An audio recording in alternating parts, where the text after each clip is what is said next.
बिस्मिल्लाहिर्रहमानिर्रहीम। अस्सलाम वालेकुम नादरीन, आप यूट्यूब चैनल देख रहे हैं। मैं इमरान खान हूँ। नादरीन, आजकल पाकिस्तान में एक नया चूरन बेचा जा रहा है और बार बार ये आ रहा है कि पाकिस्तान में एक कौमी हुकूमत बना दी जाए। ये एस्टेब्लिशमेंट की ख्वाहिश भी है और जो लोग ये ख्वाहिश लेकर अपनी प्रेस कॉन्फ्रेंस में आते हैं, नॉर्मली इनका ताल्लुक भी एस्टेब्लिशमेंट से ही है। ज़्यादातर वो लोग हैं जो पाकिस्तान तहरीक इंसाफ को छोड़ चुके हैं या एस्टेब्लिशमेंट के दबाव की वजह से पाकिस्तान तहरीक इंसाफ से अलग हो गए थे, या वो लोग हैं जो नॉर्मली एस्टेब्लिशमेंट के कॉरिडोर्स के अंदर आपको दिखाई देते हैं। मिलिट्री एस्टेब्लिशमेंट की मैं बात कर रहा हूँ। तो ये कौमी हुकूमत क्यों बनाना चाहते हैं? पहले आप ये देखें कि मुतालबात क्या है। ये नेशनल डायलॉग कमेटी है और अब इनकी तरफ से ये मुतालबा आया कि कौमी हुकूमत तश्कील दी जाए। नवाज शरीफ, जरदारी, इमरान खान, फजल रहमान और दीगर जितने अकाबरीन हैं उन सबसे मशवरा किया जाए और कौमी हुकूमत बना दें। सबको मिलाकर सियासी दर्जा हरारत कंट्रोल करने के लिए डायलॉग की हमायत की जाए और ये एस्टेब्लिशमेंट हमायत करे डायलॉग की, ये सियासतदानों के डायलॉग करवाए और सियासी असीरान की रिहाई भी अमल में लाई जाए। जो कैदी हैं जिनको अंदर डाला हुआ है उनको भी बाहर निकाला जाए। इससे पहले जो है वो सुहेल वड़ाइच साहब भी इस किस्म की बात लिख चुके हैं और एक मरतबा नहीं, कई मरतबा ये बात वो लिख चुके हैं कि कौमी हुकूमत तो बनेगी और ज़रूर बनेगी और पत्थर पे लकीर है। कुछ और दीगर सहाफ़ी जो एस्टेब्लिशमेंट के साथ करीबी ताल्लुकात रखते हैं वो भी अक्सर कौमी हुकूमत की बात कर देते हैं। हाँ, जिन लोगों पे नून लीग की मोहब्बत का रंग गालिब है वो लोग कौमी हुकूमत की बात नॉर्मली नहीं करते, लेकिन कौमी हुकूमत की बात अब इस्लामाबाद में बहुत तेज़ी से हो रही है। ये क्यों की जा रही है? देखिए, एक तो बात यह है कि इस्तेहकाम नहीं आ रहा। इमरान खान साहब ने जेल में बैठकर भी सियासी इस्तेहकाम पैदा नहीं होने दिया और ये इमरान खान साहब की ये कामयाबी है। अपोजिशन यही करती है कि पॉलिटिकली अगर उनके साथ ज़्यादती हुई है तो वो ज़्यादती के ख़िलाफ़ आवाज़ उठाएं और पाकिस्तानी बात मान नहीं रहे, बल्कि पाकिस्तान छोड़ कर जा रहे हैं। सोशल मीडिया है, बहुत सारी कंपनियां पाकिस्तान छोड़ कर जा चुकी हैं। अभी कल ही एक और मल्टीनेशनल कंपनी है वो पाकिस्तान, मित्सुबिशी, वो छोड़ के चली गई और एक के बाद एक बैनुल अक़वामी कंपनियां पाकिस्तान को छोड़ के पाकिस्तान से फ़रार हो रही हैं और ये लगातार हो रहा है। इसका नुकसान जनाब पाकिस्तान को हो रहा है। जनवरी 2026 तक 125 सरमायाकार कंपनियां पाकिस्तान से निकल गई। कंपनियों का ताल्लुक बरतानिया से है, यूएई से है और दीगर कई ममालिक से है और एसईसीपी ने तमाम कंपनियों की फहरिस्त भी जारी कर दी है। ये पाकिस्तान का सरकारी डाटा है जो ये बता रहा है जो बात मैंने आपको बताई। नंबर 2, दहशतगर्दी काबू नहीं आ रही, सियासी इस्तेहकाम नहीं हो रहा, सरमायाकारी आने के बजाय पाकिस्तान से निकल रही है। तो पाकिस्तान की मिलिट्री एस्टेब्लिशमेंट ने ताल्लुकात तो ट्रंप से बना लिए, शहबाज शरीफ के ज़रिए बड़े ठीक ठाक जूते पॉलिश भी किए गए, लेकिन उससे कोई माली फ़ायदा नहीं हुआ पाकिस्तान को। पाकिस्तान में इस्तेहकाम आया नहीं माशी तौर पे, ख़ास तौर पे। तो अब ये सोच रहे हैं कि हम एक कौमी हुकूमत बना लेंगे। मेरे ख्याल में ये अगर एक बात सोचे ना कि हम बीच में से निकल जाएं, मिलिट्री एस्टेब्लिशमेंट बीच में से निकल जाए और एक आज़ाद इलेक्शन कमीशन पाकिस्तान में इलेक्शन करवा दे और जो हुकूमत आए वो पाकिस्तान को चलाए, तो पाकिस्तान 2-3 साल में सेट हो जाएगा। ये जो कौमी हुकूमतों के फार्मूले फलाने ढमकाने, ये जब तक जर्नैल ऊपर बैठे रहेंगे ना तो इनकी अकल थोड़ी है। ये लंबे बूट पहनते हैं और इनकी ज़िंदगी और तरह की है, इनकी तालीम और तरह की है, इनकी तरबियत और तरह की है। ये लड़ने में बड़े शानदार हैं, वहाँ पे ये हमारे हीरोज़ हैं, लेकिन जब ये मईशत के मैदान में आते हैं, बाकी चीज़ों में आते हैं, वहाँ नाक कटवा देते हैं। लिहाजा जब तक ये ऊपर बैठे रहेंगे गवर्नेंस ऐसी मजाक बनी रहेगी और पाकिस्तान के साथ ये प्रॉब्लम रहेगा। तो चाहे आप जो मर्जी हुकूमत बना लें। मैं मिसाल देता हूँ आपको याद होगा 2022 की बात है, जब इमरान खान साहब की हुकूमत गिराई गई तो एक कौमी हुकूमत तश्कील दी गई थी। उसमें पाकिस्तान तहरीक इंसाफ के अलावा सारी जमातें थी। कोई जमात उन्होंने ऐसी नहीं छोड़ी जो हुकूमत का हिस्सा नहीं थी, सारी हुकूमत में थे। सिर्फ तहरीक इंसाफ को अकेले को बाहर रखा था। तो एक कौमी हुकूमत इन्होंने बनाई और उस हुकूमत ने रिकॉर्ड लगा दिए महंगाई के, बेरोज़गारी के और कर्ज़ों के और पाकिस्तान के अंदर मईशत की तबाही के, इंसानी हकूक़ की पामालियों के और दहशतगर्दी के बढ़ते हुए वाक़यात के।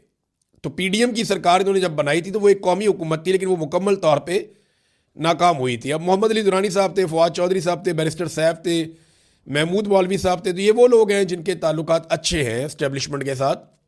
बैरिस्टर सैफ पे ये इल्ज़ामात लगते रहे, वो पाकिस्तान तहरीक इंसाफ में अली अमीन गंडापुर के कैबिनेट का हिस्सा थे, लेकिन सुहेल आफरीदी ने उनको नहीं लिया और ये पाकिस्तान तहरीक इंसाफ कहती रही कि इनके ताल्लुकात एस्टेब्लिशमेंट के साथ बहुत अच्छे हैं।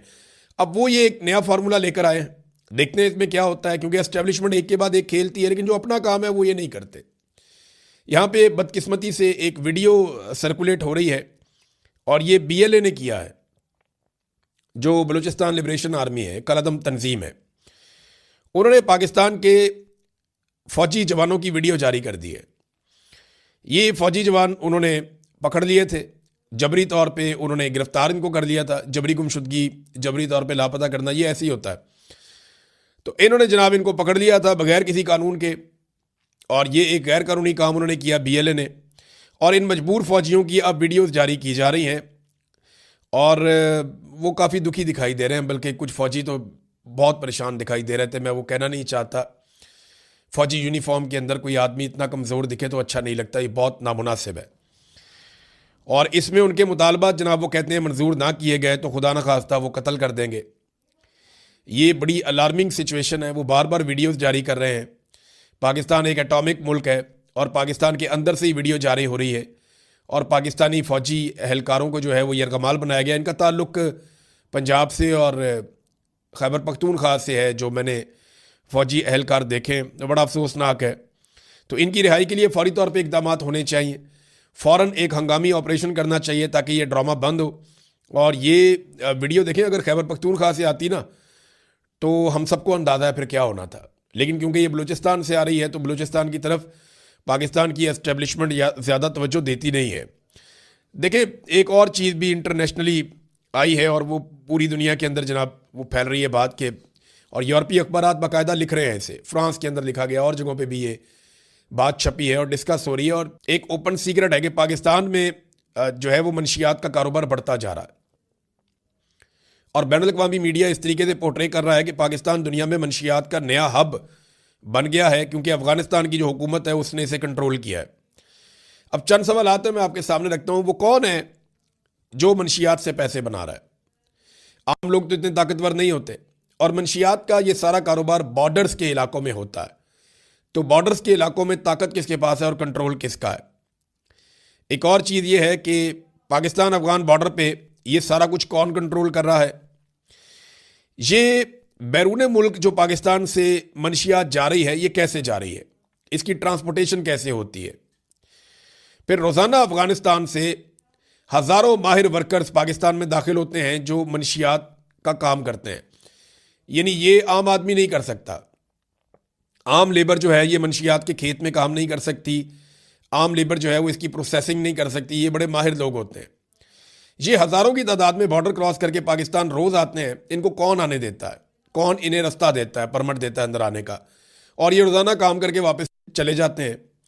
तो ये, और मैंने ये चीज़ खुद देखी है। और ये जो फैक्ट्रियाँ बनी हुई हैं जहाँ पे मंशियात तैयार होती है, उन फैक्ट्रियों को कौन तहफ़्फ़ुज़ दे रहा है? फिर ये माल कैसे पाकिस्तान के अंदर ट्रैवल करता है और पाकिस्तान से बाहर स्मगल होता है?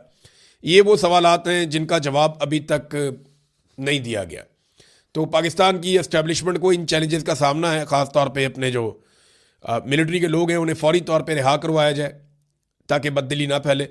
फिर नाज़रीन, इसराइल के साथ नॉर्मलाइजेशन तकरीबन पाकिस्तान की हो चुकी है। ये बात आप अपने जहन में रख लें। सिर्फ इसकी एक रस्मी जो अनाउंसमेंट है वो बाकी है, और वो रस्मी अनाउंसमेंट करने की किसी को कोई जल्दी नहीं है, क्योंकि इसराइल को पाकिस्तान की तरफ से कोई गर्म हवा नहीं जा रही। ये इसराइली बार बार कहते रहे। पाकिस्तानी वज़ीर आज़म ने इसराइल का नाम भी नहीं लिया। फ़लस्तीनी बच्चों के जो कत्ल हुए उनका नाम भी नहीं लिया। और बोर्ड ऑफ पीस के इस प्लेटफॉर्म पे कोई ऐसी बात नहीं की शहबाज शरीफ ने जिससे नेतन्याहू या इसराइल नाराज़ हो जाए या उन्हें नागवार गुजरे। ऐसी कोई बात पाकिस्तानी वज़ीर आज़म ने नहीं की। अगर वो कर देते तो कोई फ़र्क नहीं पड़ता। इसराइल को पता है वो क्या कर रहा है, जो जुल्म कर रहा है लगातार वो कर रहा है, और उसको अगर जालिम आप कह भी दें तो इससे क्या फ़र्क पड़ेगा। लेकिन शहबाज शरीफ साहब ने ऐसी कोई बात नहीं की जिससे इसराइल नाराज़ हो जाए, क्योंकि डोनाल्ड ट्रंप इसराइल से प्यार करते हैं और बहुत प्यार करते हैं। डोनाल्ड ट्रंप से बेहतर आदमी इसराइल को कभी नहीं मिला, और ये इसराइली वज़ीर आज़म खुद कह चुके हैं कि डोनाल्ड ट्रंप हमारा सबसे बेहतर आदमी है जो हमें वाइट हाउस में आज तक मैसर आया। ये डोनाल्ड ट्रंप के बारे में इसराइल की राय है, इसराइली वज़ीर आज़म की राय है। तो हमारे वज़ीर आज़म ने भी ऐसी कोई बात नहीं की जिससे इसराइल को बुरा लगे। आज जो कौमी अखबारात है पाकिस्तान में, वहाँ पे बाकायदा लिख दिया गया कि हज़ारों फौजी भेजने का वादा। ये चीज़ छप गई है और मेन हेडलाइन छपी है, हज़ारों फौजी गज़ा भेजने का वादा। तो ये जो फौजी गज़ा में जाएंगे, इसके लिए कौम को क्या एतमाद में लिया गया? इसके लिए क्या कौमी असम्बली के अंदर, सेनेट के अंदर डिबेट हुई? क्या अवामी मुंतखब नुमाइंदों ने इस पर बात की? तो ऐसा तो कुछ नहीं हुआ, बल्कि ये एस्टेब्लिशमेंट का अपना फ़ैसला है और वो अपना फ़ैसला मुसल्लत कर रहे हैं जैसे वो हमेशा से करते चले आए। पंजाब गवर्नमेंट का नादरीन तैयारा जो है वो दर्द सर बना हुआ है पंजाब हुकूमत के लिए ही। अच्छा, मरीम नवाज़ को तो इस बात की फ़िक्र ही नहीं है, क्योंकि उन्होंने आवाम से वोट ही नहीं लेना। उन्होंने तो आसिफ मुनीर साहब को राज़ी रखना है और मिलिट्री एस्टेब्लिशमेंट को राज़ी रखना है। उन्होंने खुद बताया था कि वो तरीका उन्हें अच्छे से आता है कि उसमें जूते साफ़ करने पड़ते हैं, तो वो बहुत अच्छा ये काम कर रही हैं।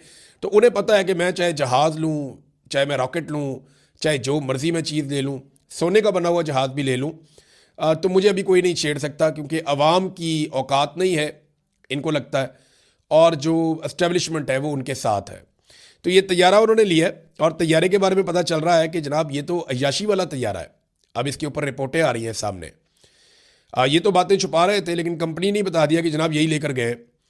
अब ये प्राइवेट तैयारों में वो तैयारा है जो अय्याशी के लिए इस्तेमाल होता है, एक मुकाम रखता है। इलॉन मस्क जैसे लोग इस तैयारे को इस्तेमाल करते हैं। गल्फ स्ट्रीम बड़ा कमाल तैयारा है, महंगा तरीन जहाज़ है। इसमें बेडरूम भी है, बेहतरीन ज़बरदस्त, आप सो सकते हैं, आराम कर सकते हैं, इंजॉय कर सकते हैं, मसाज चेयर्स वगैरह बहुत कुछ है जहाज़ के अंदर। कमाल जहाज़ और बड़ा सेफ जहाज़ है।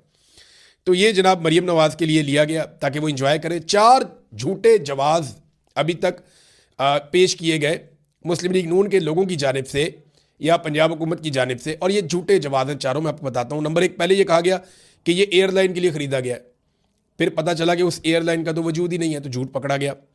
फिर ये कहा गया ये एयर एम्बुलेंस है। और भाई इतनी महंगी एयर एम्बुलेंस तो होती ही नहीं। एयर एम्बुलेंस के लिए जहाज़ इस्तेमाल होते हैं, वो तो बहुत सारे लिए जा सकते हैं इतने पैसों में।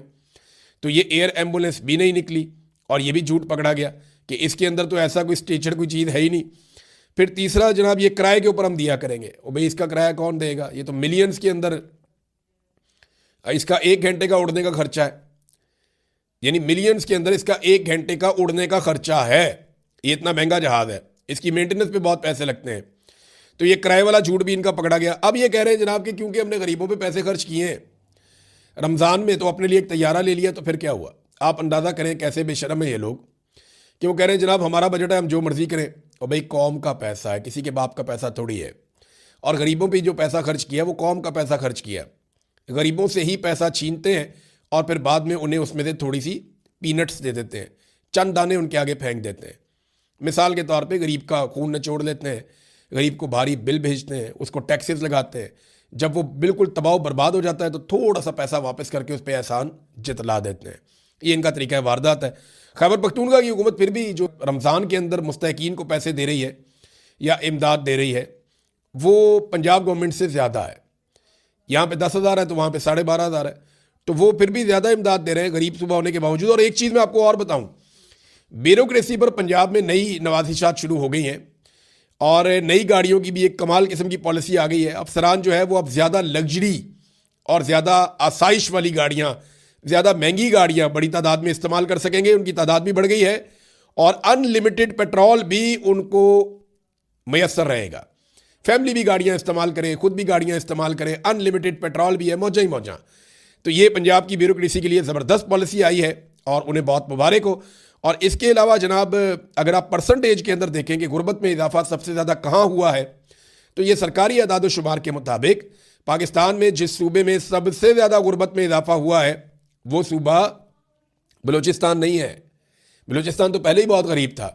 वो सूबा जंगज़दा बलूचिस्तान या खैबर पख्तूनख्वा ये नहीं है। वो सूबा जो है वो पंजाब है। पंजाब में सबसे ज़्यादा गुर्बत के अंदर इजाफा हुआ है, और लगातार इजाफा होता चला जा रहा है। लेकिन पंजाब के हुक्मरान अमीर हो रहे हैं, ताकतवर हो रहे हैं। पंजाब के हुक्मरान जो है वो आगे से आगे बढ़ रहे हैं, ज़्यादा से ज़्यादा आसाइशें हासिल कर रहे हैं।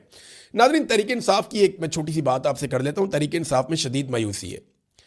देखिए, जब तक इमरान खान साहब का कोई पैगाम बाहर नहीं आएगा ना, या उनका कोई मैसेज क्लियरली सामने नहीं आएगा, या उनकी फैमिली बैठ के कोई क्लियर बात नहीं करेगी, तब तक मुझे लगता है कि यही सूरत हाल रहेगी।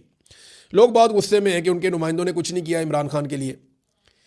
हकीकत पता है क्या? हकीकत यह है कि जो अवामी नुमाइंदे थे ना, वो अवाम की तरफ देख रहे थे ये खुद ही कुछ कर दें, और अवाम जो है वो नुमाइंदों की तरफ देख रही थी कि ये कुछ कर दें, और दोनों ने कुछ नहीं किया। यानी अभी भी अगर कहीं पे लोग बैठे हुए हैं तो वो थोड़े से लोग हैं, 100 लोग भी नहीं हैं, 150 लोग भी नहीं है एक जगह पे। तो मैक्सिमम भी अगर किसी जगह पे लोग इकट्ठे हुए तो चंद हज़ार लोग इकट्ठे हुए। ये हकीकत आपको माननी पड़ेगी कि ग्राउंड पे पाकिस्तान तहरीक इंसाफ की कोई तैयारी नहीं थी, और ये जमात बहुत बुरी तरह एक्सपोज हुई है इमरान खान साहब की आंख की बीमारी के मामले पे कि कुछ भी नहीं कर पाए, कुछ भी नहीं कर पाए। अब इसमें दो रास्ते हैं, या तो मायूस हो जाए और आप लोग एक दूसरे को गालियां दें, दूसरा रास्ता यह है कि फिर तैयारी करें, फिर निकले, फिर लड़ाई लड़े और मायूसी छोड़कर मुकाबला करें। क्योंकि इमरान खान मायूस हो जाता ना तो बहुत पहले डील कर लेता। उसका प्रॉब्लम यह है कि वो मायूस नहीं होता, वो मुकाबला करता है। तो अगर इमरान खान मुकाबला करना है तो बाकियों को भी करना चाहिए। अब तक के लिए इतने, अपना ख्याल रखिएगा, अपने चैनल का भी। अल्लाह हाफ़िज़।